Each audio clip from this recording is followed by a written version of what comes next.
इसी बीच राजस्थान के पूर्व सीएम अशोक गहलोत मीडिया से रूबरू हो रहे हैं।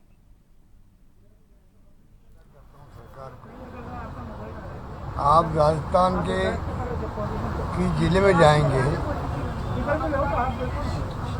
क्षेत्र में जाएंगे, आपको एक ही आवाज़ मिलेगी।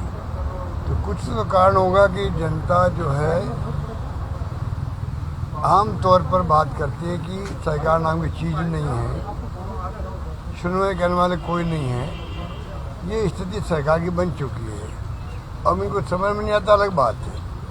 तो असेंबली का सेशन बुलाने की जब घोषणा हुई और जब इनका जो देख रहे थे इनका रुख क्या है और क्या है, लगने लग गया था ये चाहते हैं कि असेंबली चले ही नहीं।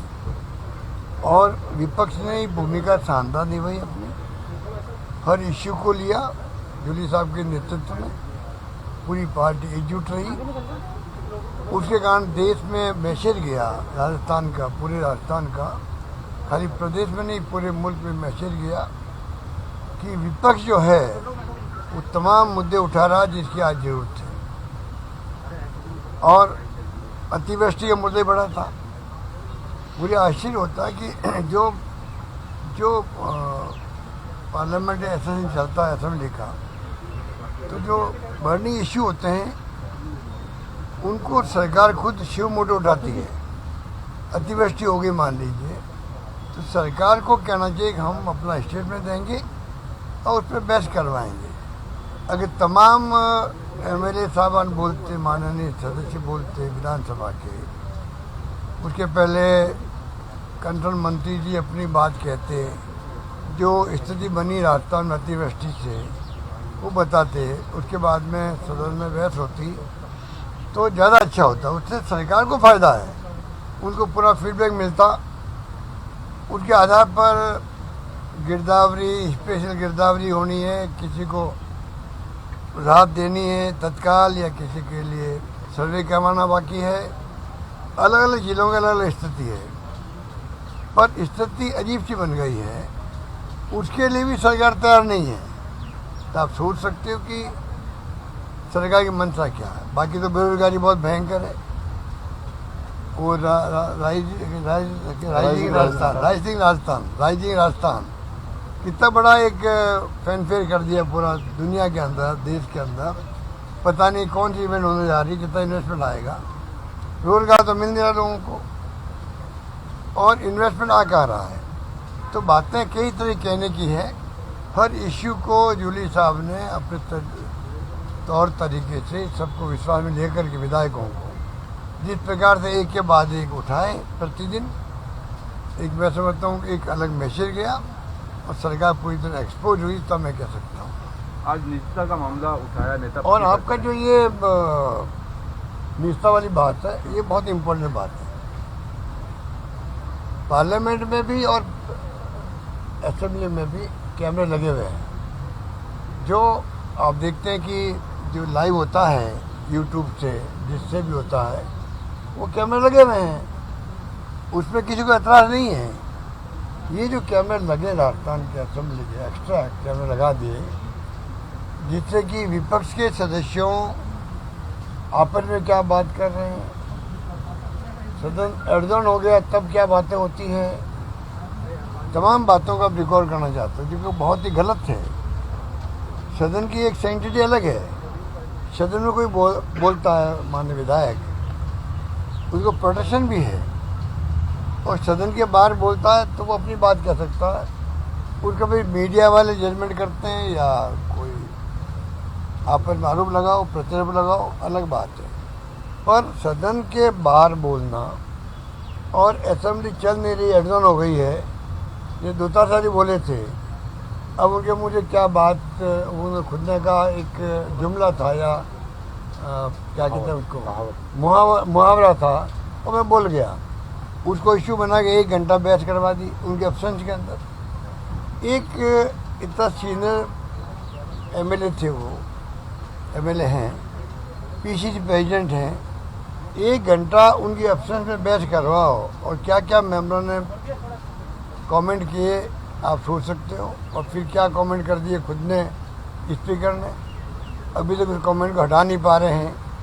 तो ये जो माहौल बना रहे हैं, ये पक्ष विपक्ष में तो दूरियाँ बढ़ा रहे हैं, जबकि लोकतंत्र में एक हद तक आलोचना जम के सुने सत्ता पक्ष, आलोचना जम के करे विपक्ष, जिसे फ़ायदा है पब्लिक को, ये सब ठीक है, पर सीमा पार नहीं होनी चाहिए। इस प्रकार का बहस करवा के उन्होंने सीमा पार करी और मैं समझता हूँ कि वो अच्छी परंपरा नहीं है। अब जो कैमरा लगाए हैं, ये तो जांच होनी चाहिए, जांच होनी चाहिए। क्या कैमरे लगा सकते हैं? क्या कैमरे स्पीकर के आदेश से लग सकते हैं क्या? बिना जो असेंबली है उसके खुद के कायदे कानून होते हैं, क्या उससे हटके आपने लगवाए हैं? कैसे लगवाए आपने? सही जवाब देने के लिए वो तैयार नहीं है। स्पीकर साहब भी या जो नेता आपके जो मंत्री जी हैं पार्लियामेंट्री अफेयर के, ये भी बातों बदलते जा रहे हैं, कभी कुछ कहते हैं कभी कुछ कहते हैं। तो ये बिल्कुल गलत बात है।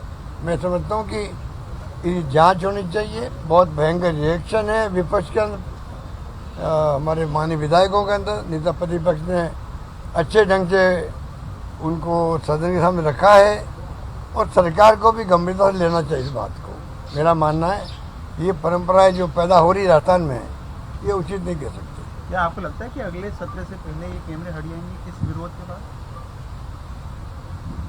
ये तो पता पहले कैसे कर सकते हैं, भविष्यवाणी करें क्या? नहीं, उम्मीद है क्या? उम्मीद भविष्यवाणी थोड़ी कर सकते हैं। उम्मीद तो दुनिया का है। इनसे क्या उम्मीद करें? इनके जो तौर तरीके देश में चल रहे हैं, देश में पूरा ध्रुवीकरण कर रखा है, जुडिशरी दबाव में, चुनाव आयोग दबाव में, जो राहुल गांधी जी बार बार बोलते हैं वोट चोरी क्यों बोलते हैं, वो दबाव के अंदर काम कर रहा है। और एजेंसी आपको मालूम है, इनकम टैक्स हो, चाहे वो CBI हो या ED हो, उनके तमाशे अलग हैं। ये बात हम कई बार कह चुके हैं। तो इनसे क्या उम्मीद करेंगे, भविष्य में क्या करेंगे? पर दबाव देने में विपक्ष ने कोई कमी नहीं रखी, तो मैं कह सकता हूँ। अब देखते हैं ये क्या करते हैं। हो सकता है जूली साहब निर्णय करे इसको हम आगे कैसे बढ़ाएं। ये नेता सदन के हैं, उनके ऊपर हमने समझना छोड़ रखा है। इस पूरे आप सदन खुद गए में थे अजमेर, आप खुद अजमेर जाके देख के आए क्या सिचुएशन है ग्राउंड पे, और आपके बाकी MLAs भी हैं।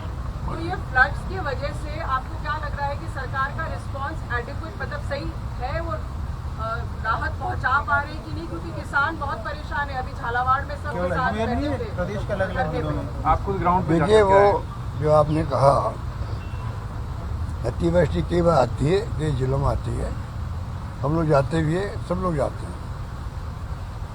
मैं इसलिए भी गया कि वो जो बांध बना हुआ है उसकी दीवार अचानक टूट गई। तो जो एरिया है